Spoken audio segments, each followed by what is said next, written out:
Buenos días a todos. Es un honor para mí estar acá con ustedes en esta conferencia, otra vez, porque el año pasado ya estuvo acá. Me gustaría mucho agradecer la invitación del CRIM y además esto es una continuidad de este intercambio que empezó el año pasado con la invitación del doctor Gilberto Jiménez, que le agradezco también otra vez ahí por la invitación el año pasado, que empezó todo este proyecto, y especialmente a Guillermo por los contactos que antecedieron esta serie de actividades que desarrollamos acá. La semana pasada fue muy intenso, con 4 horas por día de curso intensivo y además con muchos compañeros, algunos que vinieron de lejos acá en México. Les agradezco por todo este intercambio que hicimos, y pienso que es un momento para empezar también a intensificar otros tipos de intercambio intelectual que se puede hacer a partir de acá. Y mi universidad, la Universidad Federal Fluminense, está abierta también para este incremento de relaciones con ustedes.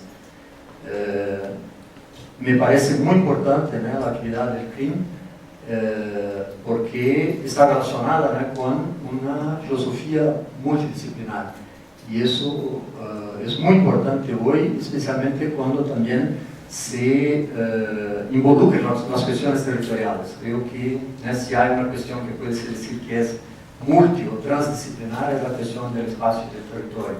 No hay como una única disciplina decir que va a dar cuenta de la complejidad de cuestiones cuando se habla del territorio o del espacio.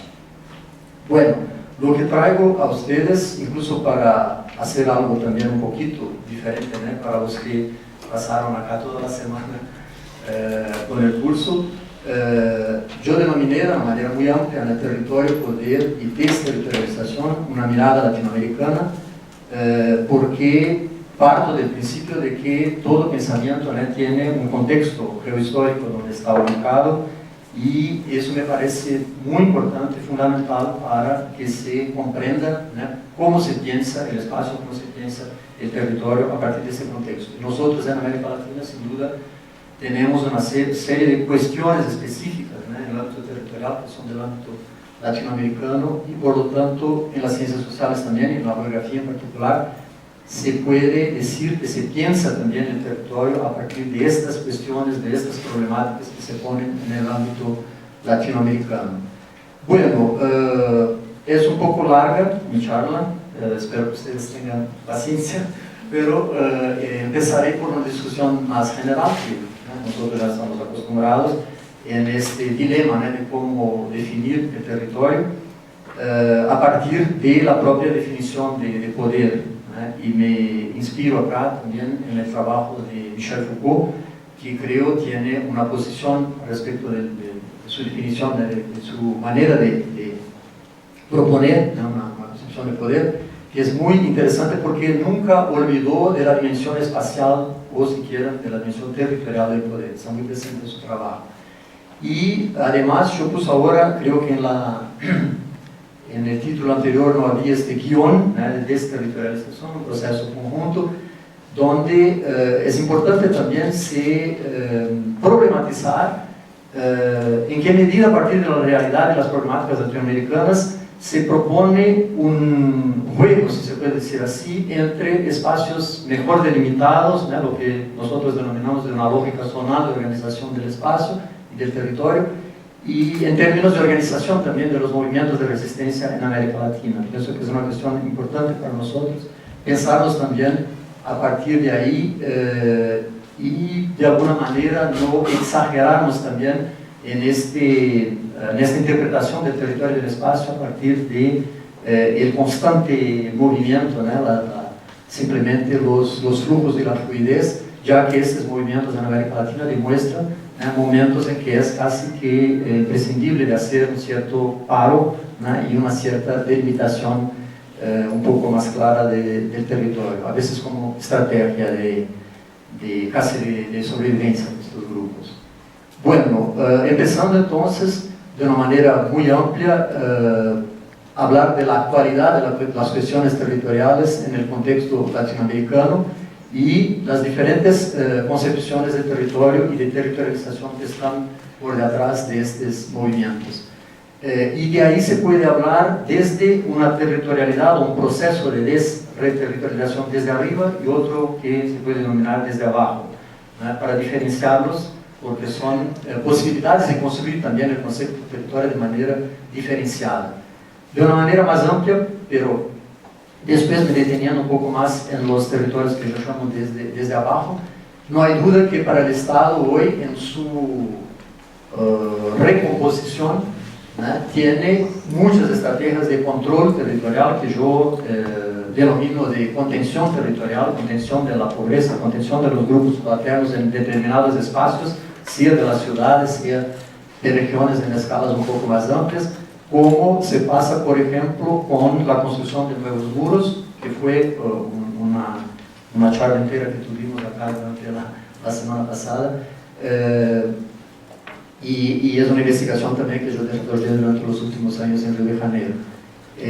Tiene relación con esta construcción, ese proyecto, ¿no?, que felizmente no fue totalmente ejecutado en Río de Janeiro, pero una otra favela tuvo una construcción de muros. Pueden ver acá en esta foto, ¿no?, cuando las personas, los habitantes de la favela de Santa Marta en Río de Janeiro, en la zona sur del río, pusieron ahí muro, es segregación, ¿no?, una contestación de esta política de los muros.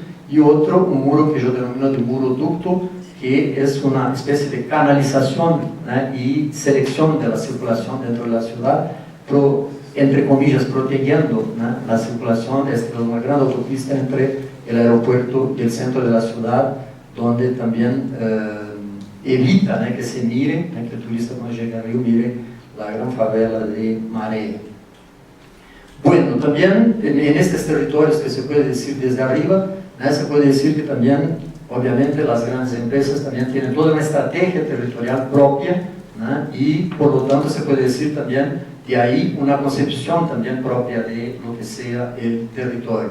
Y un ejemplo, ¿no?, simple pero muy evidente, el territorio cuando se definen espacios de procedencia, ¿no?, específica de un producto, que agrega valor a ese producto a partir de esta especificidad territorial de donde viene, ¿no? Incluso hay geógrafos también involucrados en estas definiciones de territorios, ¿no?, donde se tiene un reconocimiento, ¿no?, por ley de que este producto viene exactamente de este territorio específico. Esto agrega valor, ¿no? Es la diferencia territorial como un elemento que agrega valor al producto.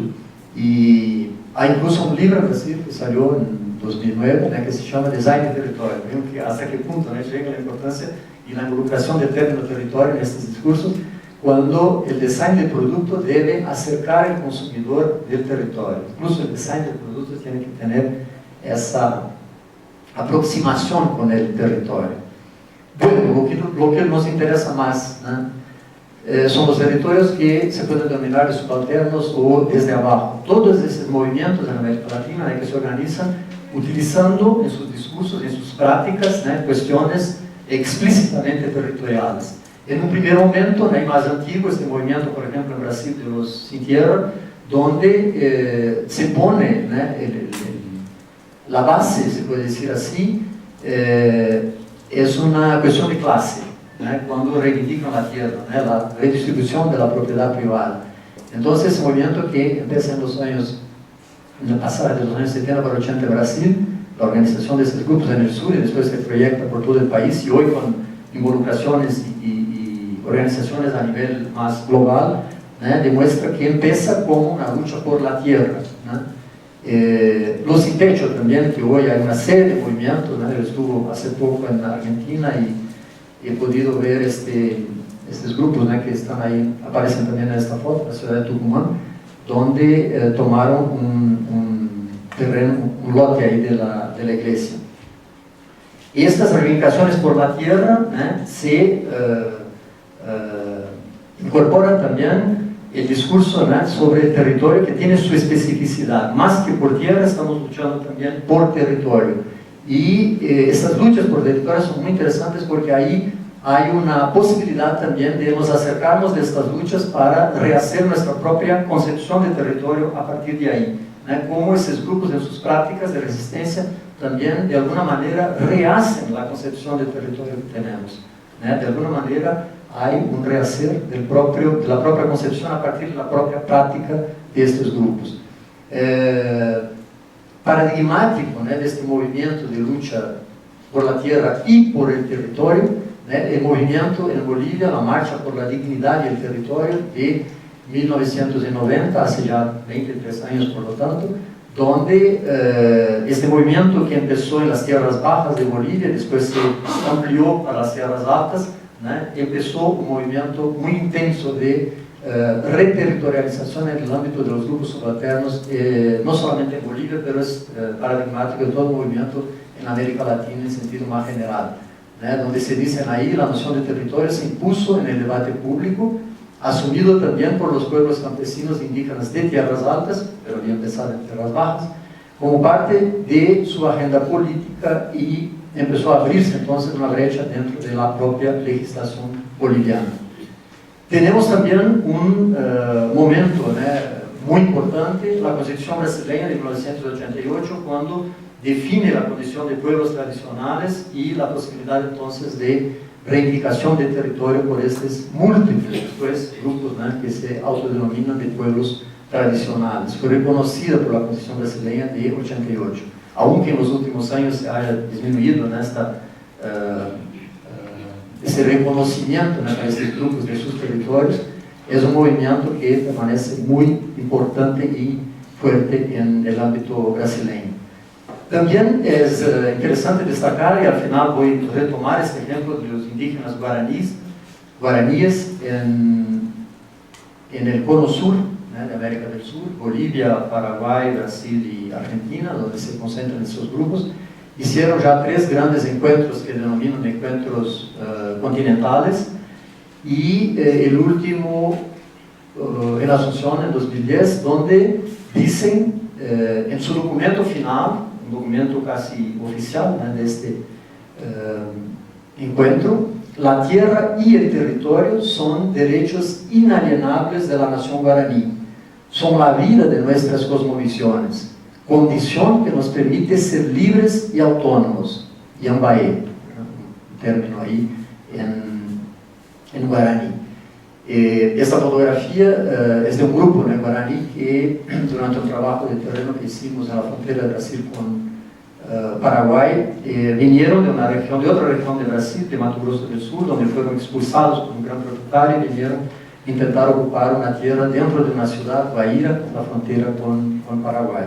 Entonces, esto para mostrar la importancia, la relevancia de estos movimientos de base territorial y cómo ellos propios en sus prácticas políticas se utilizan del término territorio y de alguna manera lo rehacen a través de estas prácticas. Y nosotros, mientras intelectuales, tenemos que tener mucho cuidado cuando construimos nuestros conceptos, porque ellos también tienen este sentido, no solamente de categoría analítica, pero también son reapropiados y rehechos por los grupos sociales en sus propias prácticas. Tenemos que estar muy atentos para eso.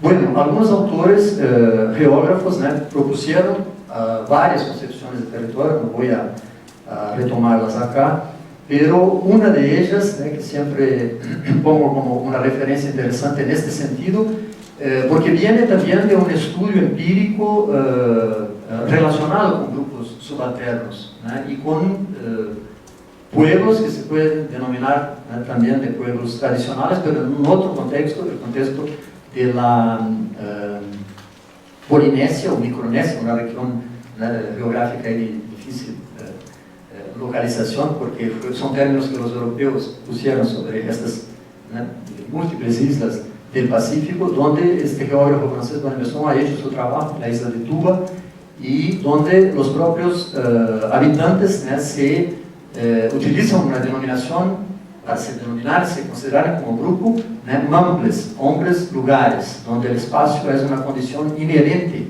a su existencia, a su condición de vida. Y de ahí que propone entonces este concepto. El territorio es en primer lugar un valor, por lo menos para estos grupos que tienen esta ligación tan fuerte, este vínculo tan fuerte con su tierra. El territorio no dice respecto apenas a la función o al tener, pero al ser. Olvidar este principio espiritual y no material es sujetarse a no comprender la violencia trágica de muchas luchas y conflictos que afectan el mundo de hoy. Para estos grupos, perder su territorio significa también desaparecer.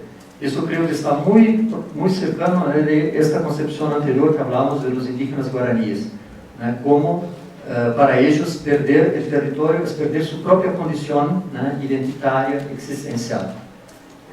Por eso la proximidad de este concepto de normalización con esta condición.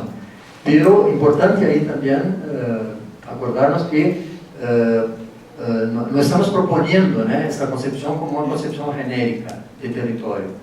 Tiene su especificidad a partir de estas problemáticas y de estas luchas de estos grupos dichos, en el caso por lo menos brasileño, pueblos tradicionales. Bueno, una cuestión que se pone ahí, pienso yo, de salida, es una definición entonces más clara del territorio, considerando siempre esta especificidad de los sujetos sociales que están ahí involucrados, de dónde viene esta proposición. Y para definir territorio se tiene su foco en las cuestiones de poder, muy importante un debate también sobre la definición de poder que está ahí involucrada, porque dependiendo de la concepción de poder que tenemos, cambia también nuestra concepción de territorio. Y hay varias posibilidades de definición de poder. Voy a sintetizarlas acá, también porque no soy un cientista político, pero al menos algunas indicaciones pienso sistematizadas sobre las diferentes posibilidades de pensar el territorio que se diferencian conforme, de acuerdo con las concepciones de poder que se tienen. Una visión muy simple, que incluso está involucrada en el sentido común, la gente la utiliza, una visión más absoluta, se puede decir así, de poder. El poder es visto como, casi como una cosa, algo que se puede tener o no. Por ejemplo, la tierra, los que tienen tierra tienen poder, a veces se dice eso en el sentido común, cuando se sabe que no es simplemente tener un pedazo, una parte de tierra, que significa que se tiene poder. Son las relaciones que se construyen a través de esta posesión de una tierra grande, de un grande pedazo de tierra que implica verdaderamente en más poder. Pero ahí se puede decir que el territorio es simplemente un sustrato físico, cuando se ve el poder como tener algo, especialmente cuando se tiene tierra en este caso. El territorio es simplemente con el sustrato físico. Hay muchas interpretaciones, incluso en las ciencias sociales, a veces más simplificadas, donde la concepción de territorio es simplemente el territorio visto como este sustrato físico. En una visión más, que se puede denominar así, más relativa del poder, el poder puede ser algo delegado dentro de relaciones sociales, se delega el poder de unos a otros. Hay la idea del contrato social, de la representación, del poder como representación, pero ahí esta relación de delegación o representación del poder puede tener, pienso yo, por lo menos dos posiciones, una quizá un poco más conservadora, que prioriza el sentido consensual de este contrato de poder, y otra que admite el carácter conflictivo de este carácter representativo del poder y por lo tanto también coercitivo. Hannah Arendt que dice que la violencia es cuando se pierde el poder, cuando se parte por la violencia ya no se tiene más el poder, porque no hay más un consenso creado dentro de los grupos sociales. Y para Marx una visión del conflicto como inherente a esta relación, especialmente por su base también de exploración económica. Es importante ubicar los sujetos de este poder y generalmente se ubica en el Estado o en una clase o en los dos al mismo tiempo, cuando se habla de marxismo, cuando el Estado es representante de esta clase dominante. Bueno, de ahí pienso yo, el territorio es priorizado, la concepción de territorio priorizada es el territorio como Estado-nación. Se prioriza esta concepción de Estado, de territorio como el territorio del Estado, que también es una visión más tradicional, que viene desde el siglo XIX, donde el territorio es básicamente el territorio del Estado, de la figura del Estado está ahí puesta.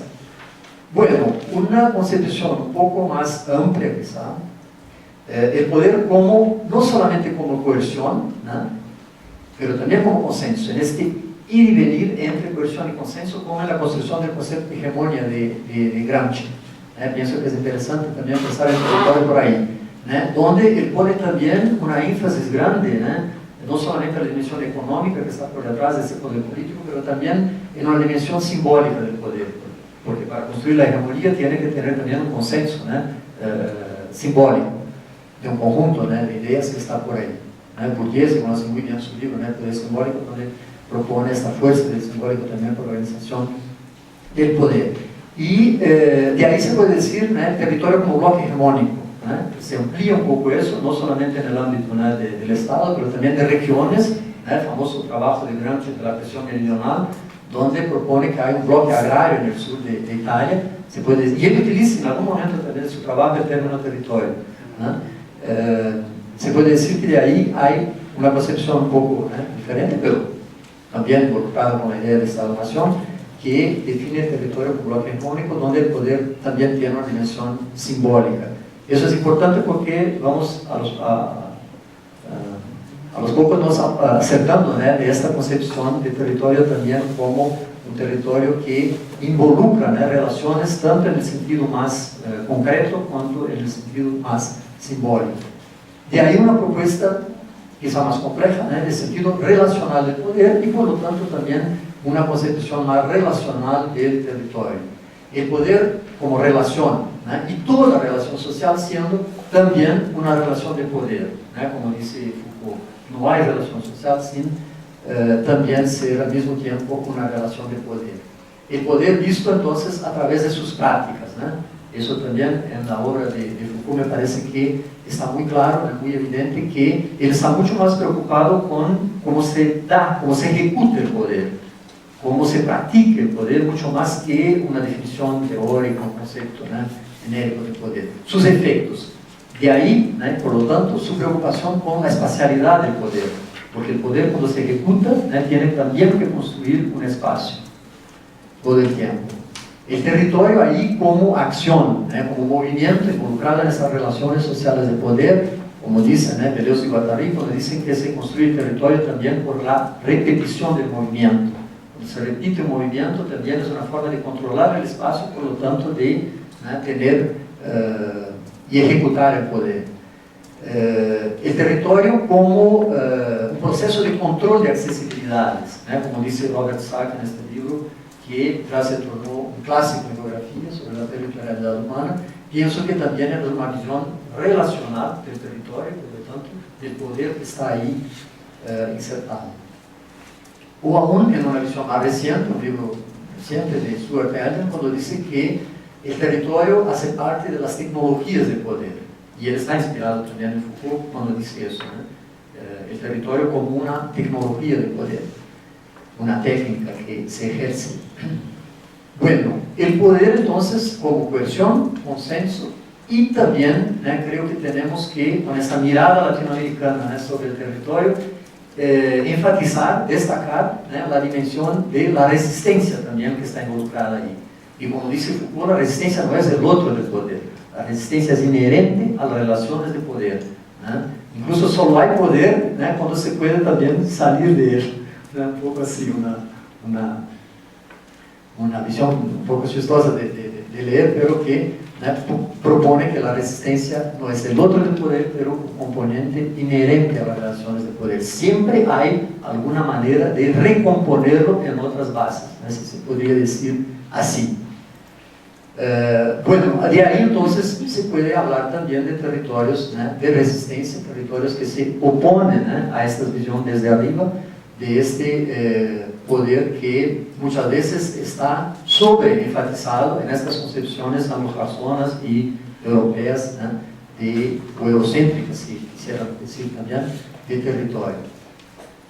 Importante entonces la necesidad de contextualización geohistórica de la concepción de territorio y por lo tanto también de los procesos de territorialización que estamos adoptando dentro de un continuum, se puede decir, desde los territorios de carácter más funcional, donde este poder coercitivo, si se puede decir así, está más presente, o esas tecnologías de poder también están más presentes, hasta los más simbólicos, donde tienen una carga simbólica mayor, como en estos casos iniciales que hablamos de estos territorios de los indígenas de los pueblos originarios o tradicionales.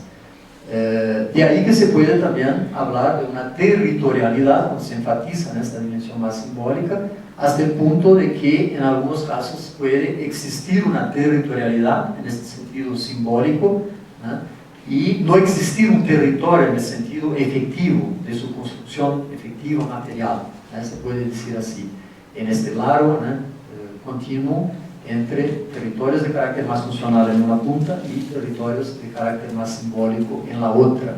En el extremo de este carácter simbólico, territorialidad, y no efectivamente la construcción de un territorio. Existe, por lo tanto, esta posibilidad.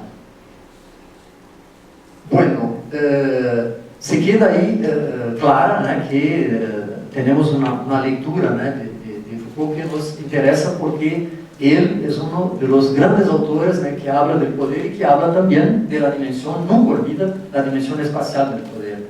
Por eso esta énfasis que estoy poniendo acá. Y además porque Foucault fue uno de los primeros autores que reconoció la importancia de los saberes subalternos. Y eso nos interesa mucho acá en América Latina, reconocer la importancia de estos otros saberes que no son saberes menores, pero que se componen con nosotros, los dichos intelectuales, académicos, en la lectura del mundo que se hace.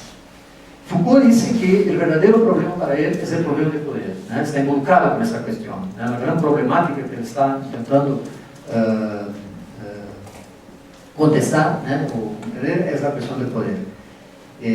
Dentro de una problematización y condiciones históricas específicas, claro, porque también tiene trabajos que se dibujan dentro de la realidad francesa, europea, y tiene conciencia de eso. Objeto de análisis determinado por el espacio y por el tiempo. Eso es muy importante también.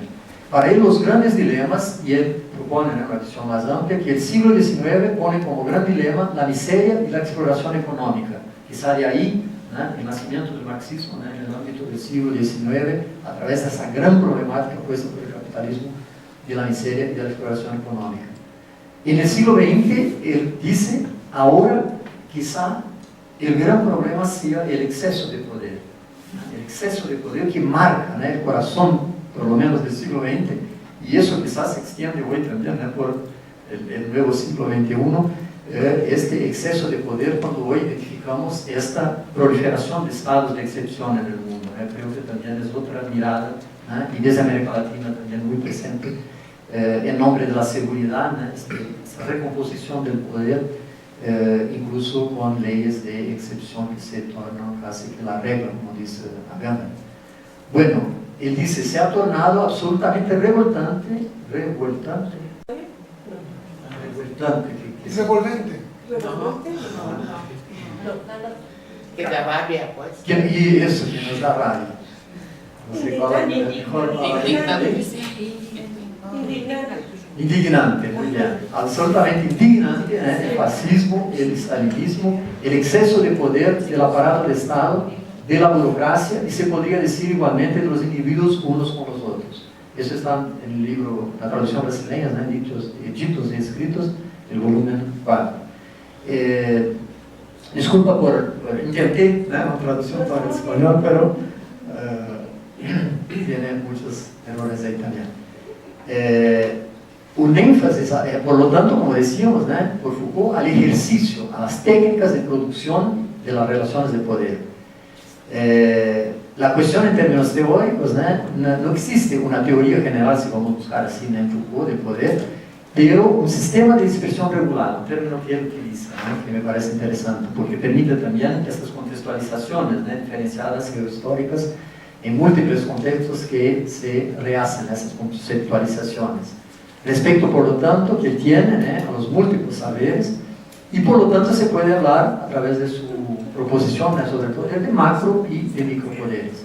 Los últimos trabajos de él, que fueron traducidos solamente en los años 2000, nos permiten verificar que Foucault estaba muy preocupado también por la cuestión del Estado, y del Estado liberal, moderno, la formación, y del neoliberalismo también. Hay trabajos muy interesantes, al contrario de algunas críticas que se hicieron a él, de que enfatizaba, que sobreenfatizaba el micro, la microfísica y los micropoderes. Y él dice, una dominación de clase o una estructura de Estado solo pueden bien funcionar si hay en la base esas pequeñas relaciones de poder. Por lo tanto, todo el tiempo tenemos que trabajar tanto con los macro como con los microterritorios, desde este punto de vista. Poder entonces en la interfase con el saber, también muy importante para Foucault, la producción de verdad, la racionalidad, vigilar los poderes excesivos de la racionalidad política, también dice eso. De ahí la importancia entonces de evaluar las diferentes racionalidades en juego, y una de ellas está ahí en estos territorios de resistencia que vienen desde abajo, es otra muchas veces una racionalidad también que se propone desde ahí, que incluye por lo tanto el ordenamiento territorial y sus múltiples sujetos. Pues ellas indican también diferentes relaciones de resistencia con el poder. Bueno, Foucault tiene también algunas, no muchas, pero algunos momentos en que se utiliza explícitamente el término territorio, pero ahí hay un problema, porque cuando él utiliza el término territorio, en general es para hablar del territorio, de la soberanía del Estado, en esa visión que decíamos antes, una visión más tradicional. Entonces, creo que se tiene que hacer ahí una crítica, porque a pesar de su preocupación constante con la cuestión del espacio, para leer la cuestión del poder, ni siempre utiliza el término territorio como nosotros proponemos acá, utilizar este término de esta manera un poco más amplia que él. Él identifica tres modalidades concomitantes, pero que dependiendo del momento de la historia puede afirmarse una más que otra. El poder tiene por lo menos tres modalidades: el poder soberano, el poder disciplinar y el biopoder.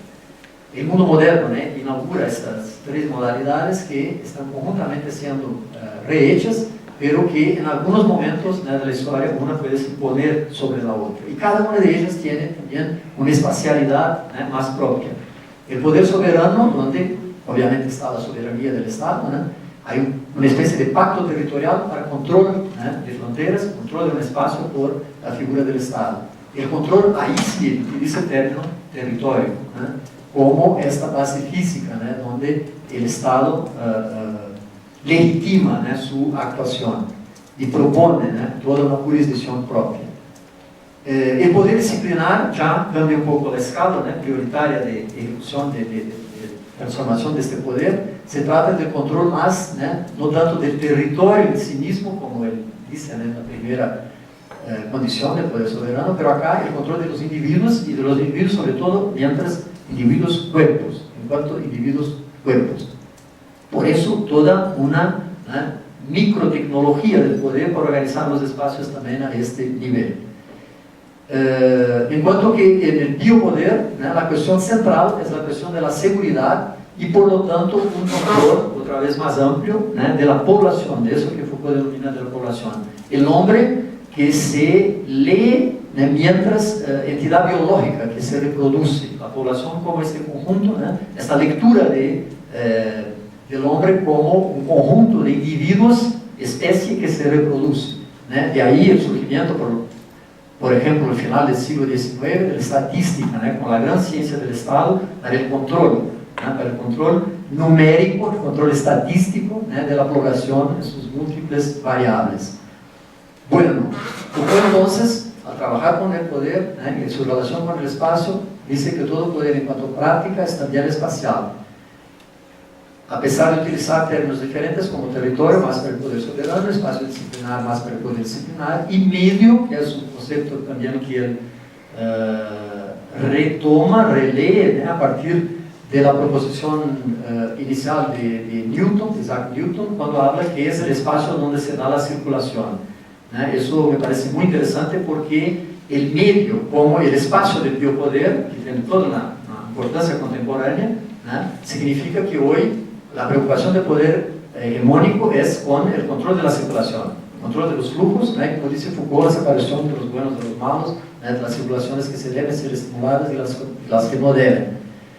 Ese biopoder, entonces, relacionado con territorios de inseguridad, lo que yo propongo denominar de contención territorial en relación a los grupos subalternos, y este efecto barrera, no hay más como en la sociedad disciplinar clásica, el principio del confinamiento, de la reclusión, he utilizado mucho este término, y se puede decir reclusión territorial, poner en espacios confinados para que con la intención de rescatarlos después. Acá hoy esta masa de población que se considera que debe ser contenida en espacios segregados, hay un efecto más de barrera, porque no se cerca por todos los lados, se imponen barreras como estas barreras fronterizas o estos muros que se pueden denominar de muros presa, y además de los muros ductos también para canalizar las buenas circulaciones.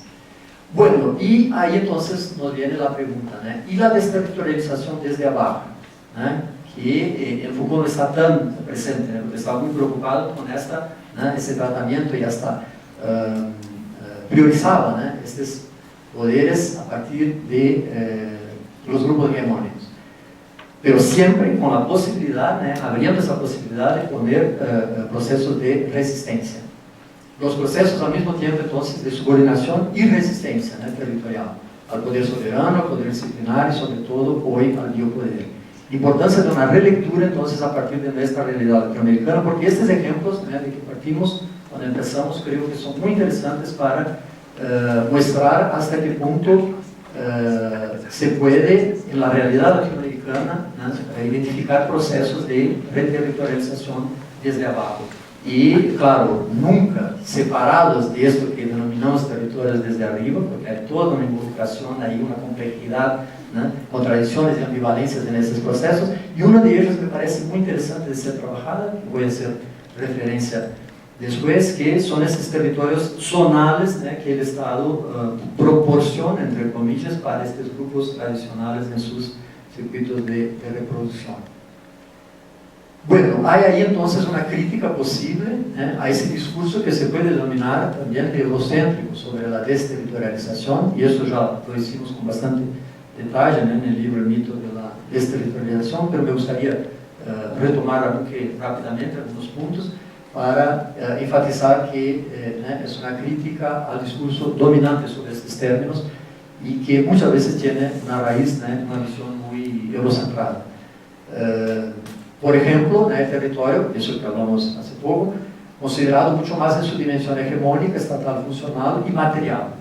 Esa tradición de ver el territorio siempre como teniendo esta base estatal, funcional y material, sobre todo en algunas líneas de la geografía anglófona, principalmente de los años 70 y 80. Considera el dominio del mundo en red o virtual como desterritorializado y menospreza los movimientos reterritorializadores desde abajo. Eso parece muy importante para nosotros en el contexto en que estamos insertados. Otra crítica que se puede hacer, la desterritorialización en sentido genérico, sin identificar los sujetos a los cuales está relacionada, sin distinción de grupos o clases sociales, o utilizada más para los grupos hegemónicos, que en verdad, como decimos, están muchas veces mucho más multiterritorializados que desterritorializados, porque tiene esta posibilidad de vivenciar múltiples territorios y no simplemente estar en una situación de desterritorialización. Y al contrario, lo que yo encontré muy poco, o no encontré prácticamente, era la utilización del término desterritorialización para los grupos subalternos, que me parece sería mucho más adecuado, mucho más adaptado decir que ellos están desterritorializados en el sentido de precariamente territorializados. Estos grupos hegemónicos, aunque más móviles, en verdad no pierden el control sobre sus multiterritorios, el territorio red en general, y de ahí la posibilidad, la necesidad casi de hacer una crítica a esta utilización genérica del término de desterritorialización, vinculado con una visión de territorio del Estado y de las empresas. Los sujetos, entonces, a quien mejor se aplicaría el término serían los grupos subalternos precariamente territorializados, prácticamente no son considerados en estos discursos majoritarios sobre la desterritorialización. Acá yo reproduzco un poco largo, pero una expresión que yo utilicé en el libro. Si existe una desterritorialización desde el punto de vista económico, que era también enfatizado por muchos de estos discursos, ella estará mucho más vinculada a los procesos de expropiación, precarización y o exclusión introducidos en la lógica de la acumulación capitalista, que en las simples esferas del capital ficticio, que no se utiliza mucho en este término de desterritorialización, de la deslocalización de las empresas, que serían empresas desterritorializadas, o de la propia flexibilización de las actividades productivas. Ante todo, es necesario distinguir desterritorialización por quién y para quién. Eso que decimos de la identificación de los sujetos que están ahí. Generalmente estos discursos de la desterritorialización, ya sea de la globalización del capitalismo, de acumulación flexible, se puede decir así, de la fluidez del capital financiero o de la desorganización de las grandes empresas, solo sirven para ocultar la desterritorialización real, efectiva, la de aquellos que sometidos a esa libertad improductiva y a la flexibilidad de las relaciones de trabajo terminan por no tener empleo o son obligados a subordinarse a condiciones de trabajo cada vez más degradantes. Precisando entonces un poco más el concepto que utilizamos de desterritorialización como precarización, se puede decir que hay en verdad dos lecturas asociadas sobre el término que se puede utilizar, que se debe utilizar. Una más específica, que sería esa, la desterritorialización como precarización territorial, para los grupos subalternos, los efectivamente más desterritorializados, aunque en territorios relativamente cerrados o de contención, como decimos antes. A veces parece que están territorializados, que están muy bien definidos sus territorios, pero quien los controla son los que están afuera. Y lo que interesa acá es quién controla a quién a través de esta materialidad en el territorio. Y una visión más amplia, sin duda también, debemos reconocer, la desterritorialización como, en sentido general, salida o transformación del territorio. Salida, como dice Deleuze y Guattari, la salida del territorio como el momento de la desterritorialización. Eso vale para cualquier grupo, claro, un momento genérico, de destrucción de un territorio para construcción de otro. O transformación del territorio, que eso nos interesa acá también. Cuando relativa a los grupos subalternos, puede representar el momento del cambio. Por lo tanto, también un momento de resistencia y o de salida de una condición territorial más precaria, pues la desterritorialización en su sentido más general y en su sentido analítico también para nosotros, no es buena ni mala en sí misma. En ese sentido general, es un instrumento también de análisis que tenemos, además de este reconocimiento de que la más violenta desterritorialización está involucrada con los grupos subalternos que se precarizan cuando cambian su territorio, al contrario de otros grupos que pueden mejorar incluso su condición cuando proponen una nueva territorialidad.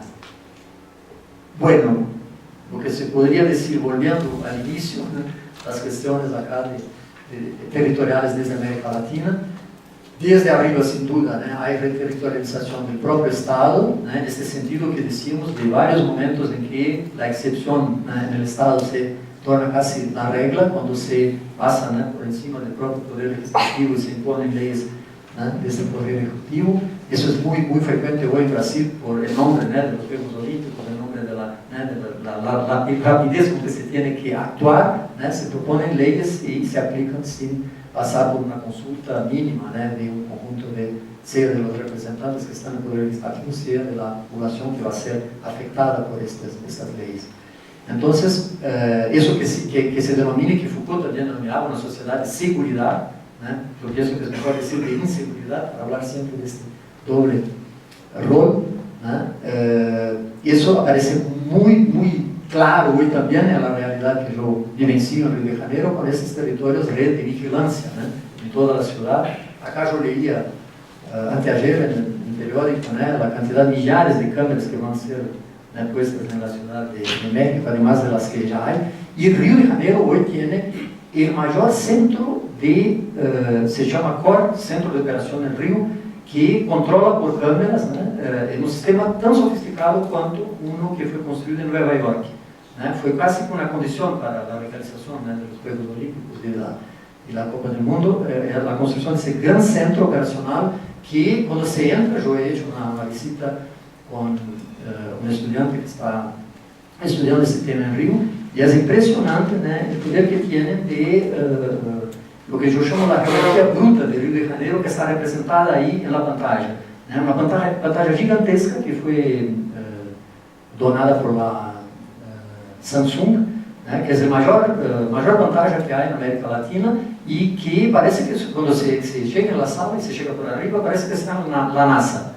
Parece la sala de la NASA que controla casi todo lo que está pasando. Y fuimos después a la sala de crisis, que se llama, vean el nombre, sala de crisis, donde el prefecto de Río puede ser accionado, donde él esté en el mundo, y viene para la pantalla también su imagen para decir lo que piensa de esto que está pasando ahí en este momento. Eso me parece increíble, ¿no? Y son, en la época que visitamos ahí, hace un año y medio, habían 70 variables que se podían acceder por mapa, ¿no?, de la ciudad de Río, 70 variables diferentes de lo que se estaba pasando en tiempo real en la ciudad.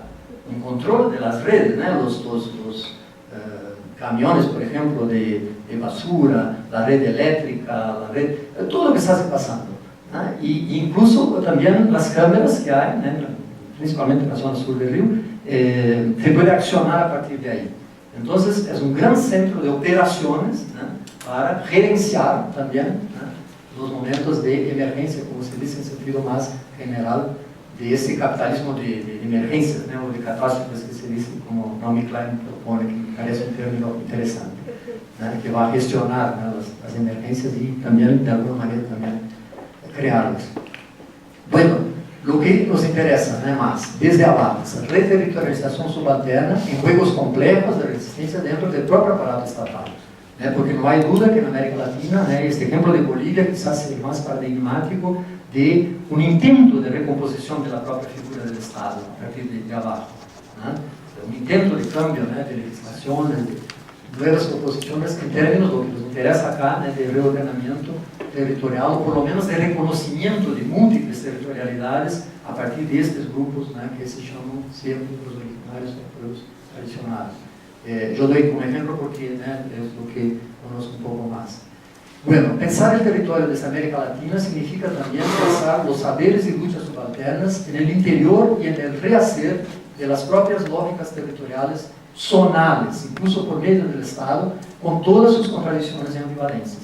Eso me parece una cuestión que está puesta hoy, y la pongo acá, la traigo como problemática, no tengo una respuesta, pero algunas hipótesis quizás, sobre lo que significa, estar involucrado en un movimiento que se propone de transformación, donde se tiene como a veces única condición de reordenamiento territorial, definición clara de territorios zonales, de zonas, de límites relativamente claros en el terreno, que son propuestos, muchas veces desde arriba por el Estado, pero que son la condición también de resistencia desde abajo.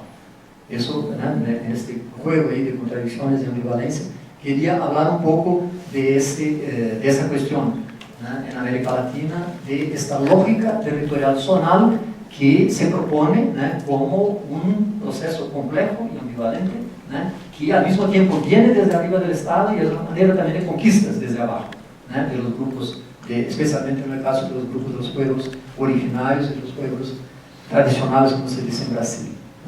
Ese ejemplo de esta lucha me parece interesante para pensar limitaciones y posibilidades que están ahí involucradas en estas proposiciones de territorios que parecen aún muy tradicionales, porque reproducen la forma clásica del territorio estatal como un territorio exclusivo definido por una zona, por un área y límites muy claros. Y la importancia que tiene la propia lucha, la propia organización de esos grupos de evaluar eso, de poner como problema también esta condición de tener que vivir en límites muy bien definidos en términos zonales. ¿Qué implicaciones eso trae en el movimiento? Quizás se pueda hablar entonces de una ambivalencia, de la delimitación de territorio-zona como producto al mismo tiempo de lucha de resistencia, porque adentro de estos límites no es la misma lógica capitalista que funciona.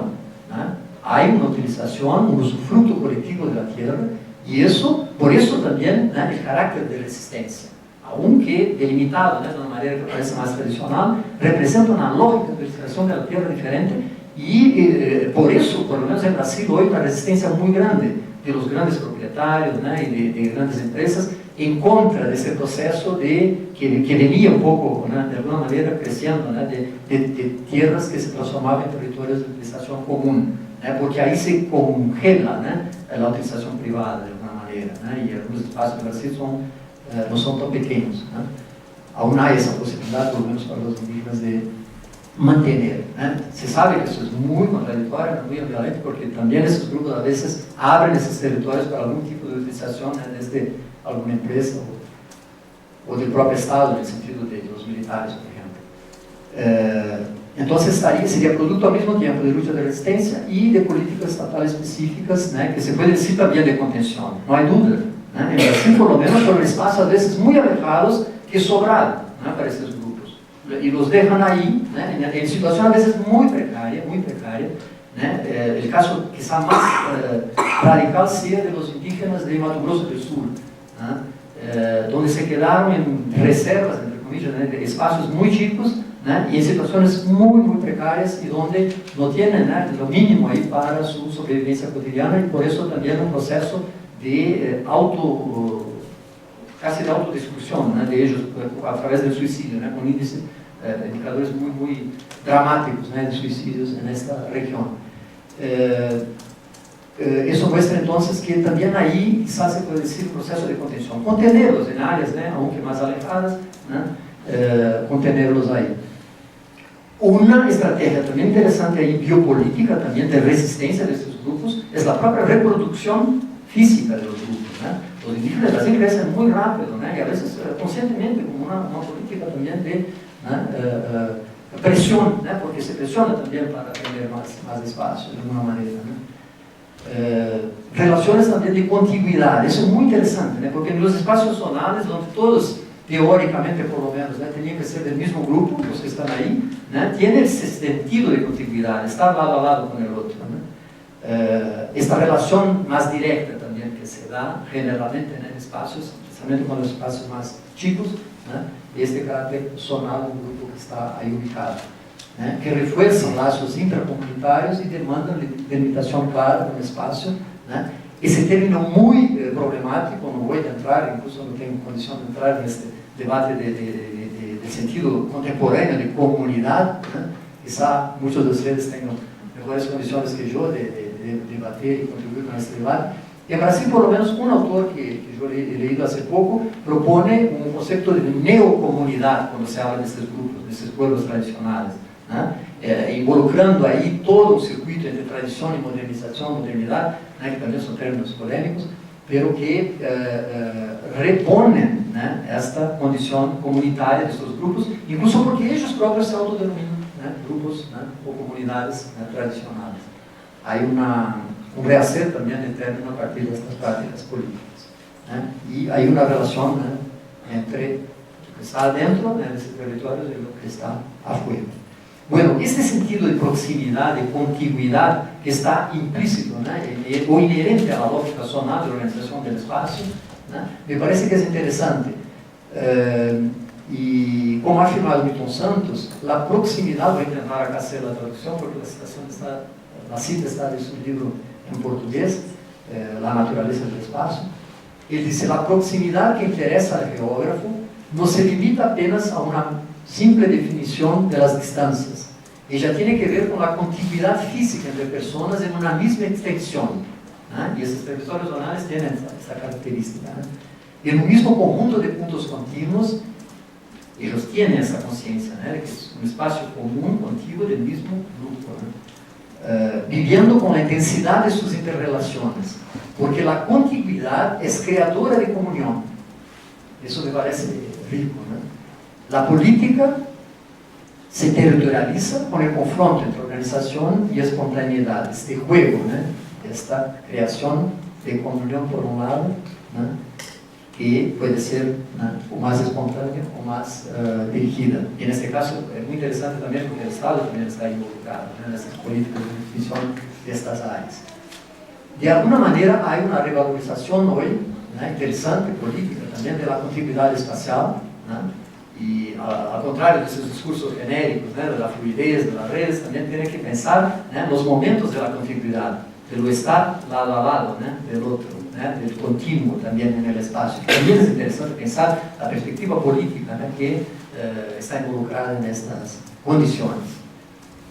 La principal propiedad inherente a la lógica espacial zonal que precisamos problematizar es la de la contiguidad en el sentido de la común unión de los sujetos que ella puede y poder estimular en el nivel de las prácticas políticas y de la integración de dimensiones del espacio que ella puede, porque eso es muy difícil de encontrar, implicar, sobre todo en nuestro nivel analítico, también de pensar este espacio de manera mínimamente integrada, como algunos de esos grupos perciben. actuar y pensar de forma integrada en el espacio, especialmente la práctica de esses grupos subalternos, en general mucho más ligados a la tierra, al territorio, donde hay un potencial para acción común, este rehacer el término comunidad, que también es utilizado en las favelas. Es muy interesante eso, como a veces incluso una relectura discursiva de su condición. Se dice comunidad y no favela. Pertenecemos a una comunidad, nuestra comunidad, tiene un sentido también político y discursivo de rehacer su condición, ya que favela está tan involucrada con sentido negativo. De que los grupos hegemónicos, con todo cuidado, claro, para no sobrevalorar ahora lo comunitario, lo antiguo y lo local. Eso siempre tiene mucha esta preocupación también para no volver ese discurso ya muy criticado de la sobrevalorización del comunitario, del colectivo y del local. Hay un desafío ahí entonces de esa lógica espacial-zonal que está siendo colocada en práctica en la política, mientras una política contrahegemónica o subalterna. Claro, siempre hay el riesgo del cierre en áreas o escalas específicas. Siempre se puede ver este riesgo de cierre. La necesidad siempre constante de articulaciones múltiples, multiterritoriales en realidad, y esos grupos tienen conciencia de eso. No se quedan simplemente en la defensa de un territorio específico, están siempre involucrados también con otros movimientos sociales en otras escalas, y pensando en una transformación también más amplia que pasa por ahí, pero que no se reduce a esa zonalidad de estos territorios en que están puestos.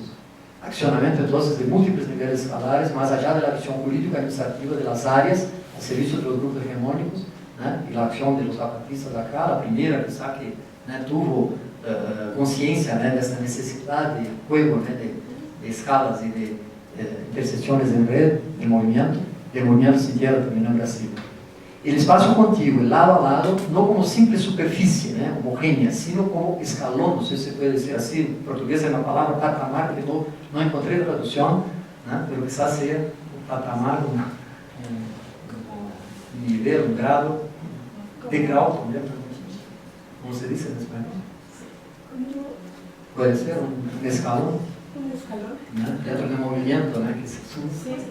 Dotado siempre de conflictos, de pliegues también, este término interesante que se puede utilizar, de espesor y de profundidad.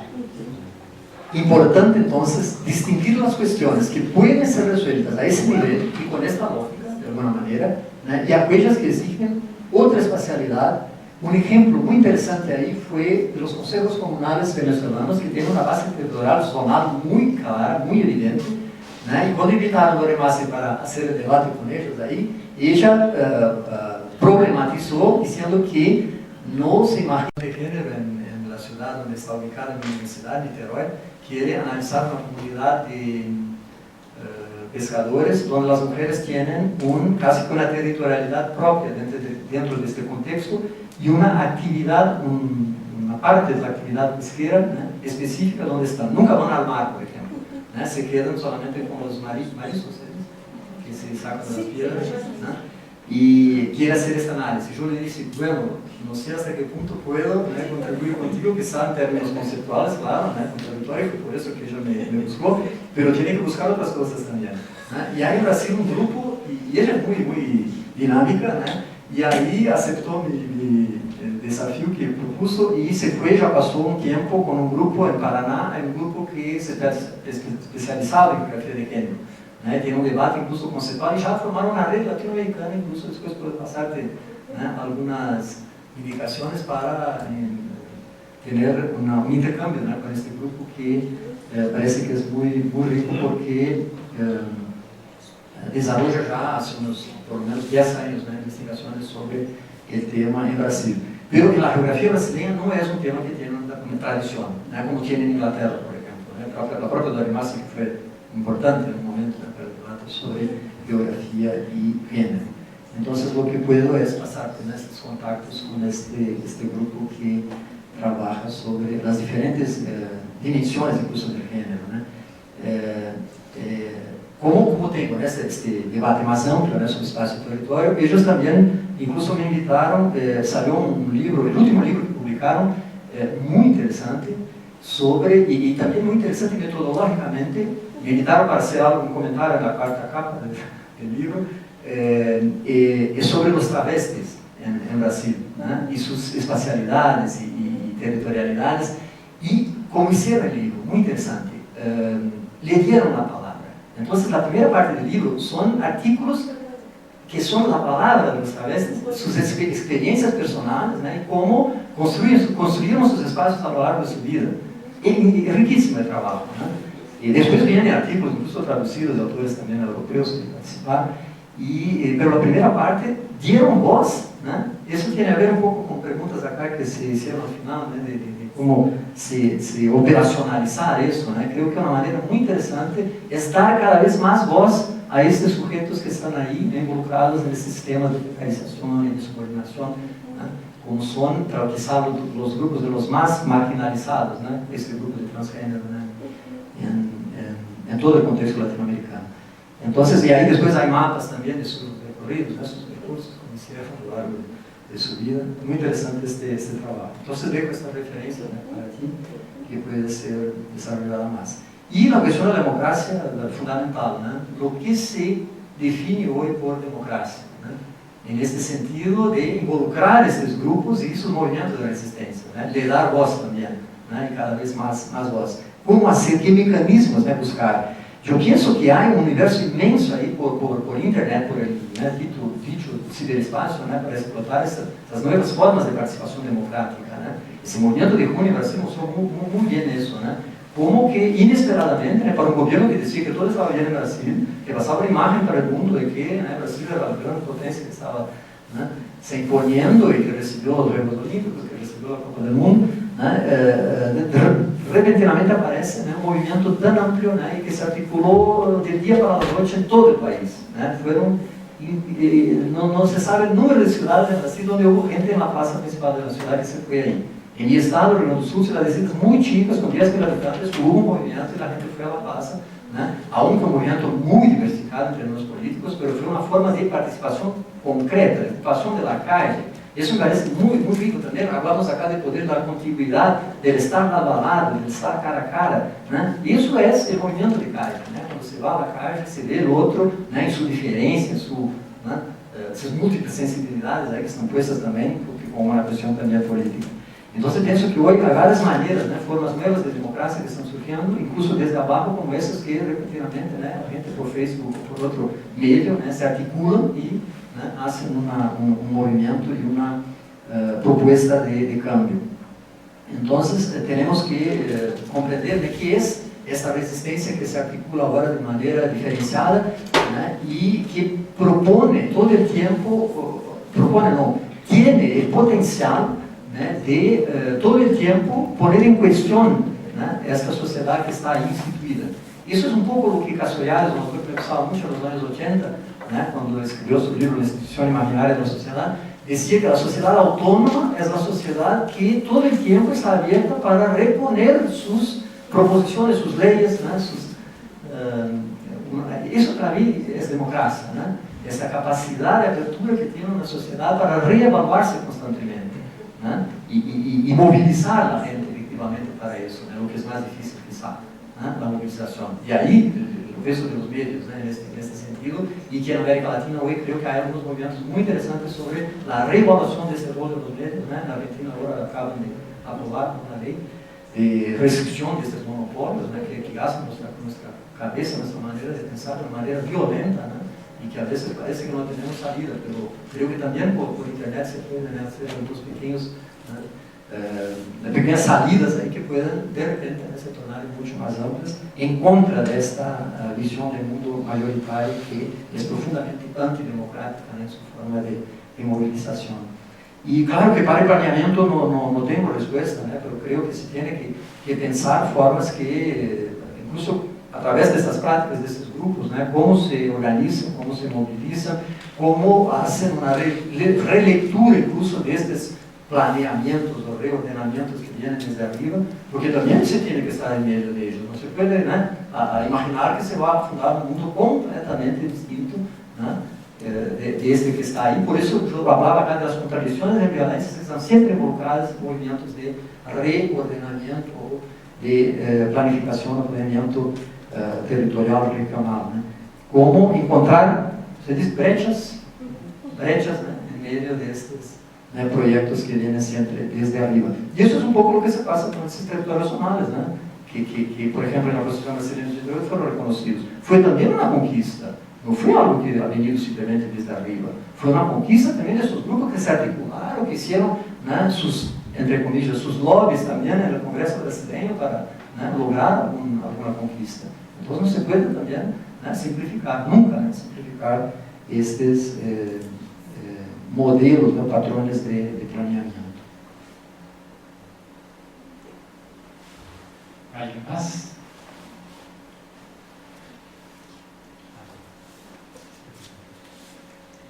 Bueno, hola, Rogelio. Me da mucho gusto volverte a ver. Soy Valeria de Geografía de la UNAM y tuve el placer de hacer la maestría con Rogelio Hasberg allá en la Universidad Federal Fluminense. Y bueno, mi pregunta va básicamente más enfocada a tus conclusiones. Bueno, y retomando un poco la participación de uno de los comentaristas, es sobre el concepto como arma para la acción de los otros, ¿no? Entonces, es como reinventar estos conceptos a partir de la práctica y de las experiencias y las realidades latinoamericanas. Me quedé pensando mucho, últimamente he tenido como más contacto con los antropólogos y las antropólogas.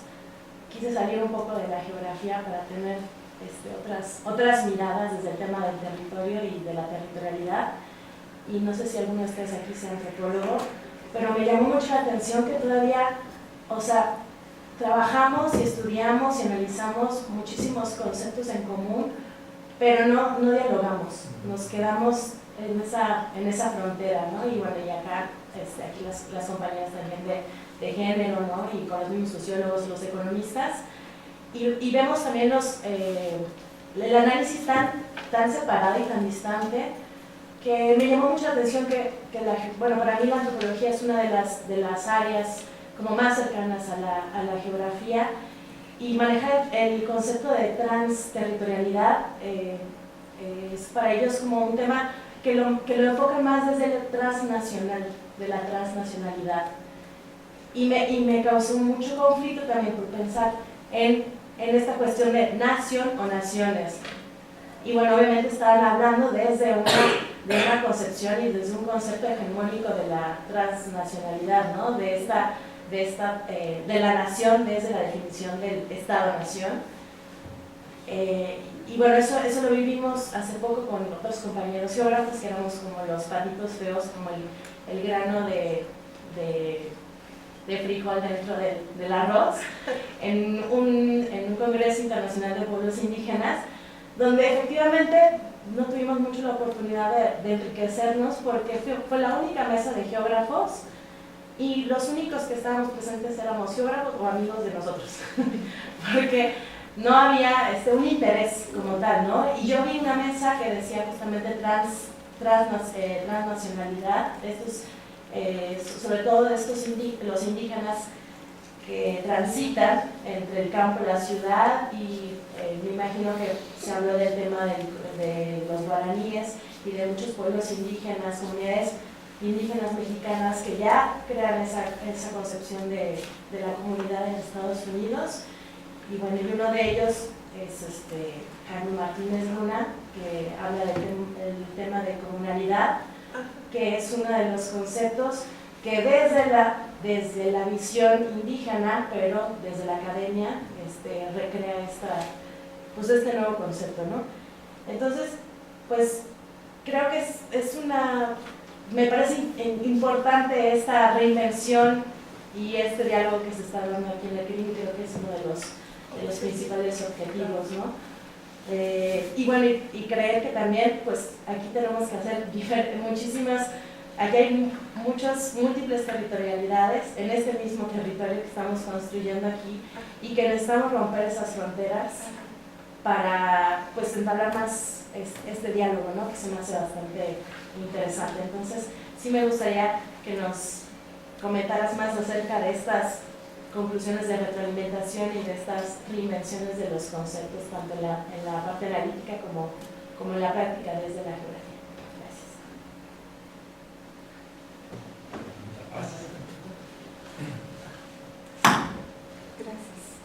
Yo creo que yo tengo más como algunos comentarios.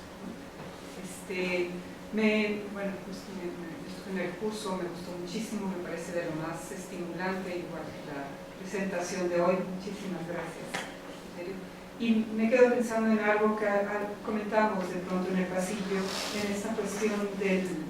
Yo no conozco la experiencia guaraní, pero he estado tratando de acercarme a este otro proceso de territorialización, reterritorialización, desterritorialización que se está dando en Centroamérica, en la región mesoamericana, justamente en esta lucha de resistencia en contra de los proyectos, los emprendimientos mineros, las presas, las carreteras, los proyectos eólicos y demás. Y como que lo que me hace pensar es que estos procesos de desterritorialización, reterritorialización desde arriba y desde abajo corren de manera paralela, ¿no?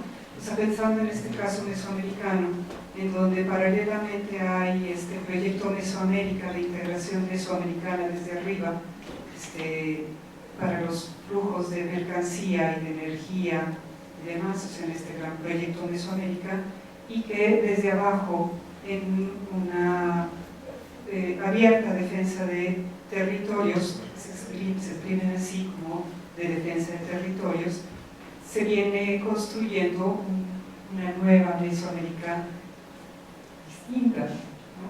O sea, desde Panamá, que dicen desde Panamá hasta Canadá, ¿no? Hay este movimiento mesoamericano, ¿no? Un movimiento mesoamericano de lucha contra la minería. Entonces, como pensarlo, también me gustaría luchas ambientales, luchas de conflictos socioambientales, que son justamente estas luchas de resistencia, y que muchos de ellos efectivamente enarbolan al territorio y lo reelaboran, ¿no? Como objeto de lucha y de defensa, no el territorio esencial, no esta idea de territorio de los pueblos indígenas como si hubieran estado ahí siempre y como si hubiera sido de ellos, ¿no? No como asignado también en determinados momentos, ¿no? En otras territorializaciones, sino ahora. Entonces, bueno, como que pensando en esta idea de que son procesos que no solamente se da de manera paralela a un proceso de territorialización, desterritorialización, reterritorialización, sino que se da de manera paralela muchas veces, estos desde arriba y desde abajo, ¿no? Corren juntos, ¿no? Corren juntos y bueno, tal vez no paralelan, en muchos momentos se enfrentan, se encuentran, que no son solamente procesos de resistencia, sino son de confrontación de territorialidades y territorializaciones, ¿no? Por ahí no. Me quedo pensando en un montón de cosas, por ejemplo, lo que ya te vas, tú solo te vayas porque pensé en ti. Porque justamente en estos procesos de resistencia, lo que hay es la participación femenina es fundamental, ¿no? Y eso es algo que es impresionante, ¿no? O sea, sobre todo porque estamos hablando de estas mujeres mayores de 50 años, que son las que están enarbolando en muchos casos estas luchas de defensa del territorio y lo que implica pues una democratización, para lo que plantea el compañero, estas luchas que plantean pues una transformación de las relaciones, ¿no? De las propias relaciones, no solamente frente al Estado o frente al mercado, sino como al interior, ¿no? También. O sea que yo creo que tal vez tendríamos que pensar en esta cuestión de la democracia más desde una crítica a la democracia liberal, más desde un concepto, digamos, más vinculado a la democracia radical para poder comprender qué es lo que se está construyendo, ¿no? Desde estos procesos de territorialización, desterritorialización, reterritorialización. Entonces, bueno, nada más como que eso es lo que quería sacar aquí, porque creo que hay que ir como pensando como en otras cosas, ¿no? O sea, como ir atando estos cabos que yo creo que todos tenemos cada uno en nuestras propias preocupaciones, y que hoy pues hay una gran invitación como a reflexionar conjuntamente, como plantea la compañera geógrafa, que sí, entre antropólogos sé lo que es eso, sé cómo habrá sufrido, ¿no? Pero bueno, gracias. La última, ¿alguien más?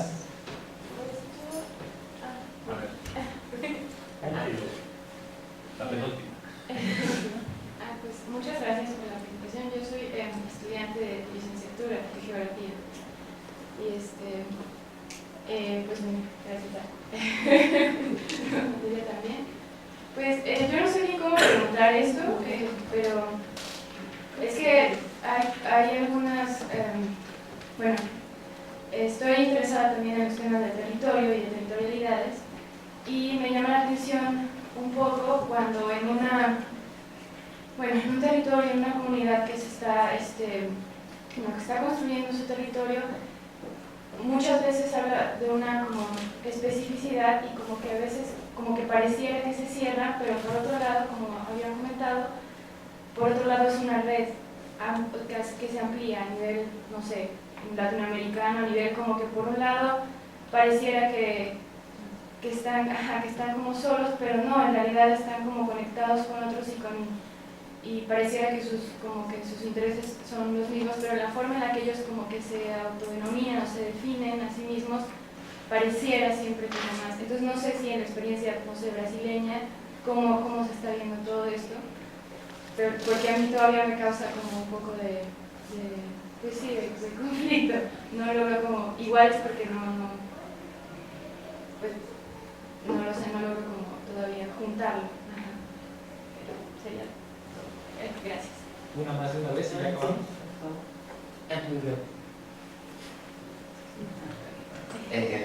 Hola, mi nombre es Adrián Rodríguez, del doctorado de Sociología en el UNAM. Rogelio, es una cuestión muy central. Estamos hablando, o en algún momento tú planteaste cuestiones de repensarnos como conceptos, y esta, bueno, es prácticamente el hilo conductor de la presentación y varios comentarios que han hecho. Y yo tengo una pregunta, y es más que nada como una duda que siempre he tenido, y mucho más en las cuestiones en América Latina. ¿No valdría la pena también repensarnos qué entender por Estado-nación en América Latina? En ocasiones tengo la sensación de que utilizamos un concepto de Estado-nación que venía un poco con la crítica que tú decías a la visión esta eurocéntrica, ¿no? Y entonces creo que desde ahí sería como una idea como más macro todavía, ¿no? No solamente pensar el territorio, sino pensar los estados latinoamericanos desde una perspectiva latinoamericana que nos dé esa posibilidad para entonces pensar el territorio. Estoy pensando en cuestiones que en el pensamiento caribeño, principalmente anglófono, cuando tratan de pensar el Caribe con el concepto de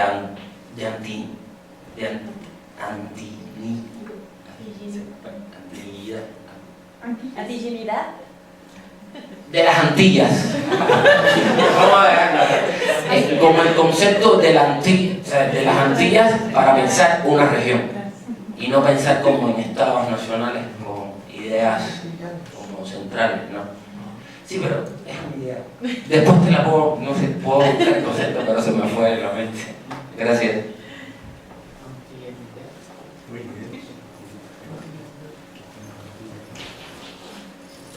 Bueno, fueron muchas cuestiones, no de este público acá.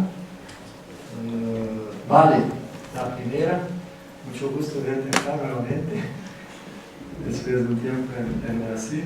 Y interesante también que estás poniendo en práctica este diálogo interdisciplinar que yo siempre digo acá en el CRIM que es el corazón, ¿no?, de esta institución que tiene que ser estimulado y destacado todo el tiempo, porque nos falta mucho en este diálogo. Y a mí, yo estoy muy contento porque en los últimos años me invitan de otras áreas, ¿no?, para hablar con ellos. Y eso es muy rico porque me trae otras miradas, ¿no?, otras maneras de mirar el propio espacio y el propio territorio, porque todos de alguna manera están mirando el espacio y el territorio, ¿no? aunque a veces no expliciten sus concepciones, están mirando y haciendo trabajos también sobre el espacio y el territorio. Y incluso en el campo de las artes, ¿no? Le traje un regalo para Gilberto, que es justamente una colección de artículos de un grupo de artes de Minas Gerais, que me invitaron ahí para discutir territorio con ellos. Entonces me pareció muy rico eso también, porque es un campo, ¿no?, muy distinto, aparentemente muy distinto para nosotros del campo, entre comillas, científico, ¿no? Y cuando vemos ahí que hay todo un diálogo posible y muy importante y muy rico con ellos por el campo justamente de la creación, ¿no?, que es muy importante, ¿no?, en el campo del arte.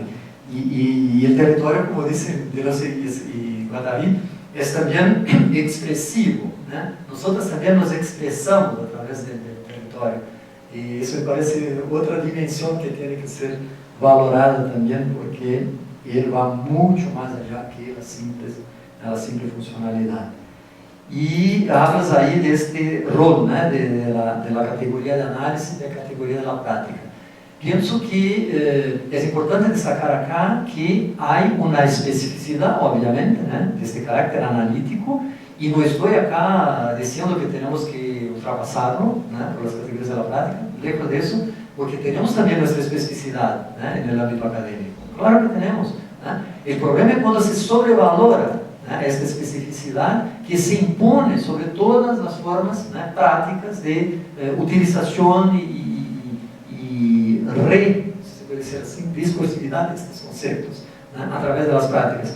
Entonces, a veces nos olvidamos, ¿no?, que hay también una especificidad del propio campo discursivo, ¿no? Eso Foucault ya decía, ¿no? Hay también una especificidad. Ni todo lo que se da en el campo de discurso es de forma práctica, ni toda la práctica es de forma de discurso. Y eso que llamamos categoría de la práctica significa tanto el discursivo como el práctico en el sentido concreto, de la materialización, ¿no?, de hacer cosas.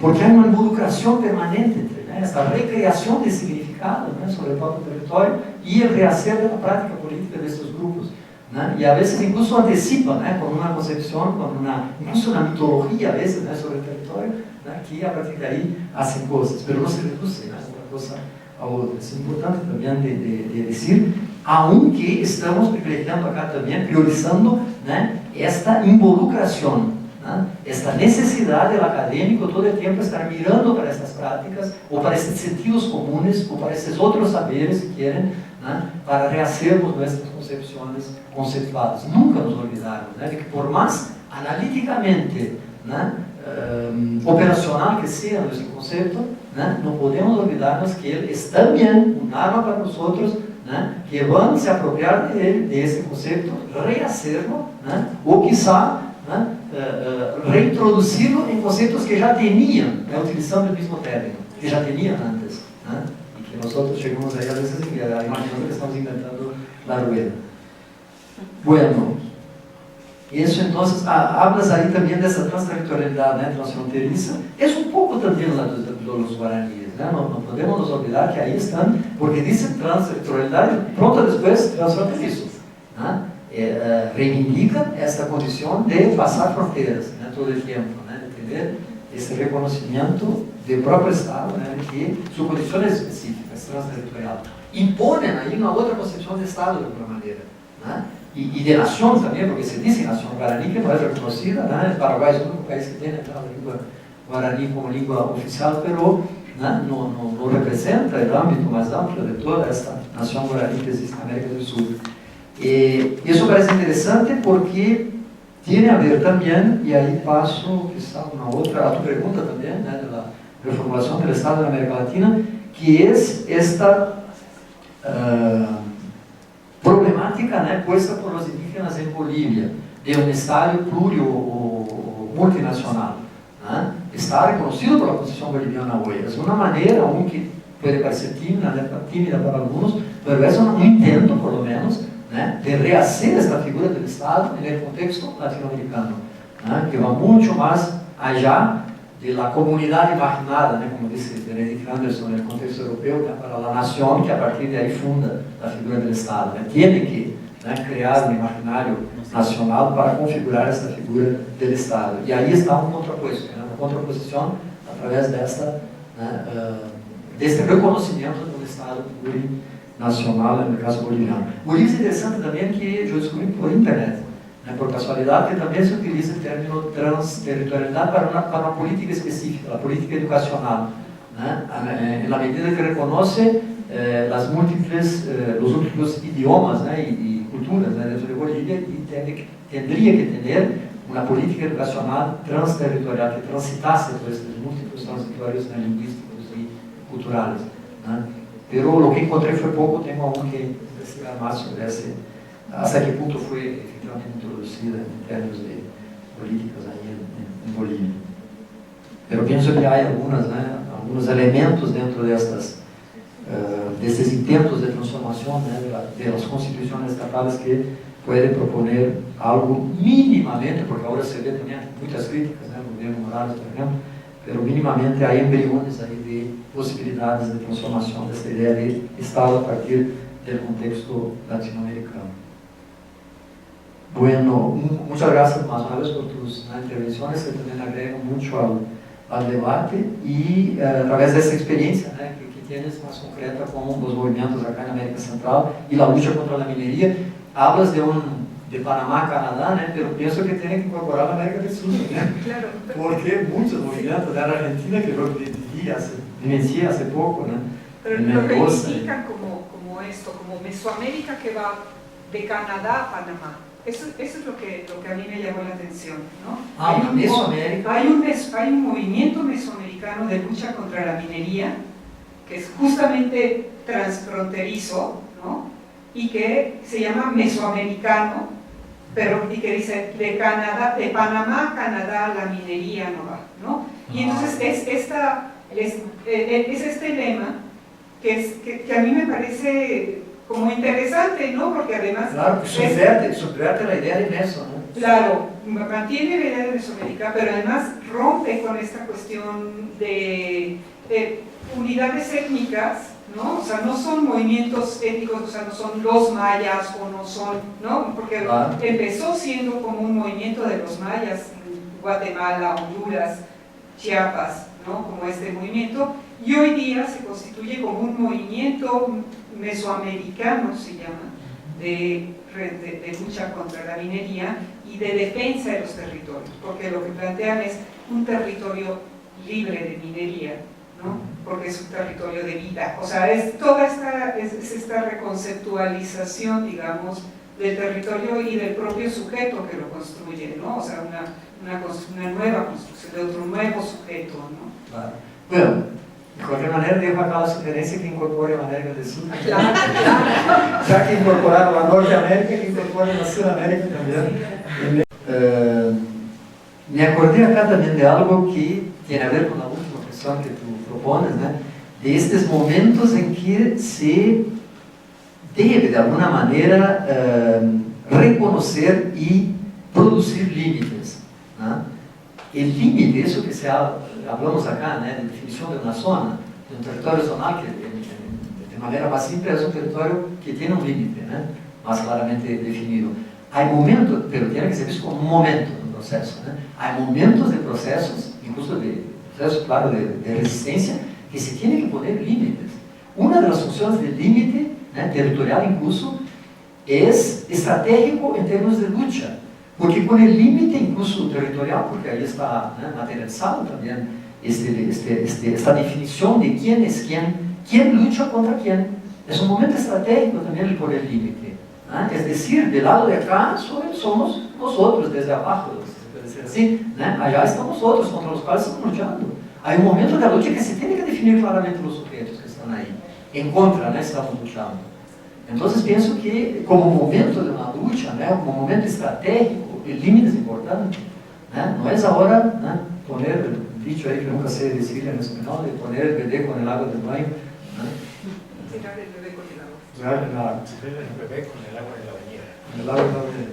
¿No? No es así, ¿no? Tiene un momento que se tiene que reconocer la importancia de estos límites, pero como un momento para que después se abra nuevamente, ¿no? Para un profundo diálogo con otros grupos que también están luchando por otros territorios, que también tienen otros tipos de límites, con otras flexibilidades también de este límite, ¿no? Unos más rígidos, otros menos, ¿no? Hay situaciones muy diversas, entonces tiene que tener esta apertura para conceder, pero reconocer que en algún momento, né, la definición de un límite es importante incluso estratégicamente para definir quién está del lado de acá y quién está del lado de allá. ¿No? En la política eso es importante. Hay momentos que se tiene que tener claridad, ¿no?, en la defensa de intereses de uno en relación a otro. Si no, no creemos más en dominación, ¿no?, porque ¿quiénes son los dominantes? Son todos. ¿No? Hay un momento que tiene que definirlo. Bueno, me acordé también, ¿no?, con las intervenciones que ustedes hicieron, de una propuesta que yo había hablado antes, que no trabajaba mucho con la dimensión, ¿no?, entre comillas, natural del territorio, ¿no?, pero vengo pensando, y eso ya comenté en el seminario de esta semana, ¿no?, en términos de una visión, una contribución geográfica para el debate sobre la exclusión, ¿no?, que sería proponer un concepto de exclusión territorial que significa territorios que están fuera o que se propone desde arriba como fuera de cualquier tipo de usufructo social, ¿no?, territorios de preservación pura, ¿no?, como si fueran intocables, ¿no?, esa naturaleza que debería ser ahora, justamente porque la utilizamos tan mal, ¿no?, y que en el otro extremo del mismo proceso, ¿no?, hay también exclusión territorial, pero por muy malo uso, muy mala utilización de estos territorios, ¿no?, se los cierra porque no se puede más utilizarlo, ¿no? Chernobyl quizás sea el caso más paradigmático de eso, ¿no?, un gran territorio que no se sabe si un día podrá ser reutilizado, ¿no?, y se intentó cercarlo para que nadie entre ahí, pero mucha gente muy precarizada está entrando y está plantando, mismo en estas condiciones, ¿no?, extremadamente precarizadas ahí. Y por otro lado, entonces, en nombre de este muy mal uso que se ha hecho, ¿no?, se propone ahora territorios completamente vedados, ¿no?, prohibidos a la utilización por cualquier tipo de utilización. Y ahí esos grupos, ¿no?, tradicionales, justamente ellos tienen propuestas nuevas, ¿no?, que son de utilización, pero que ya hacían hace siglos, ¿no?, de una utilización, entre comillas, racional, ¿no?, el discurso oficial, ¿no?, de estos territorios.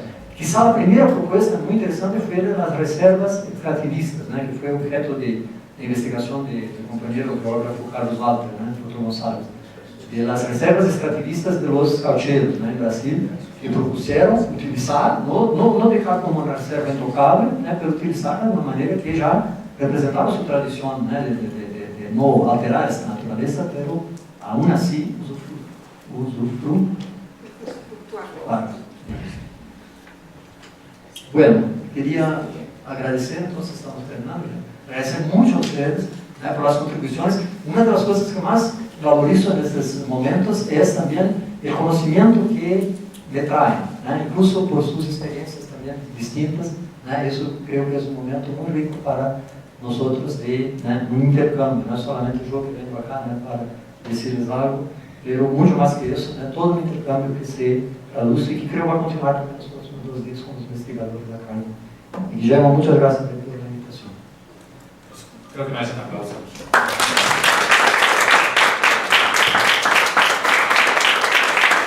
Muchísimas gracias a todos los que asistieron, también a las personas que están conectadas, muchísimas gracias. Las personas que están presentes se pueden llevar su reconocimiento si se esperan unos 5 minutitos. Le voy a dar una chapa aquí a Rogelio para que firme. Y si gustan, ahorita con Carlos va a estar entregando los reconocimientos. Nada más hay que firmar de recibido y muchísimas gracias.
Ve pasando lista.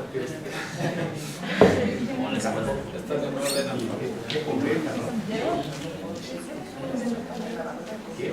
Heriberto, va a ser el primero, pásale.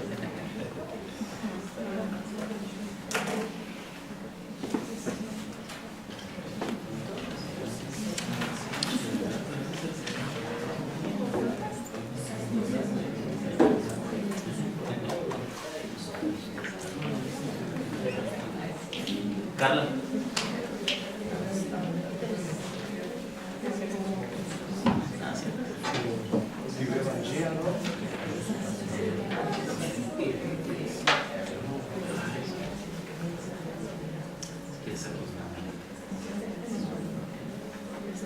Julio.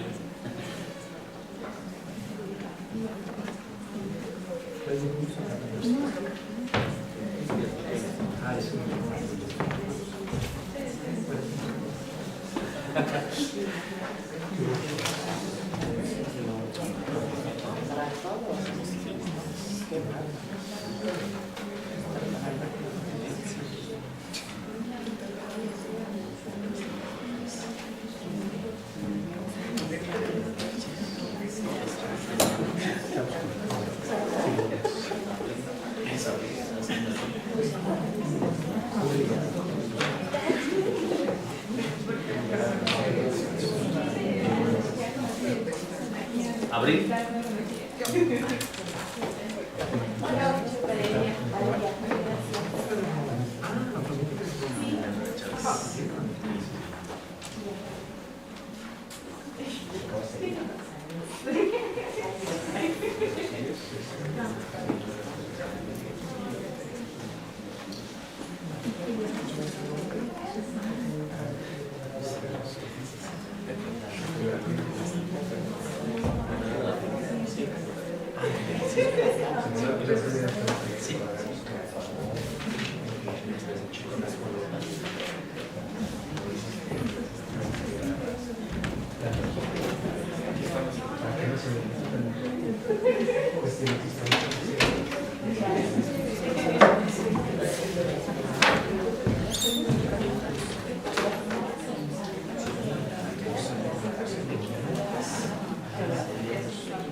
Eric José.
Como que me acuerdo tanto.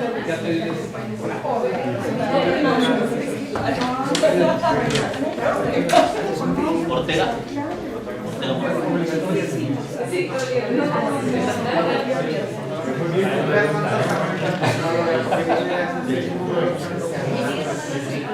Pero le digo a la compañera, soy una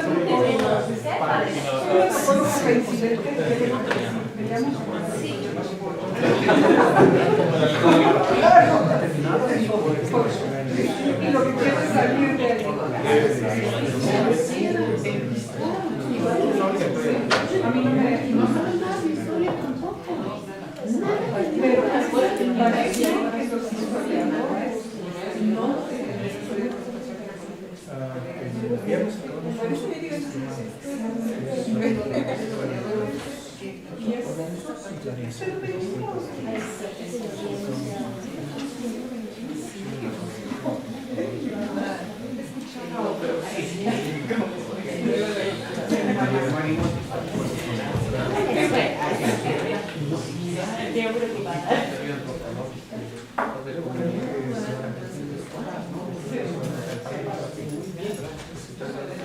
Hay que acompañar el conocimiento.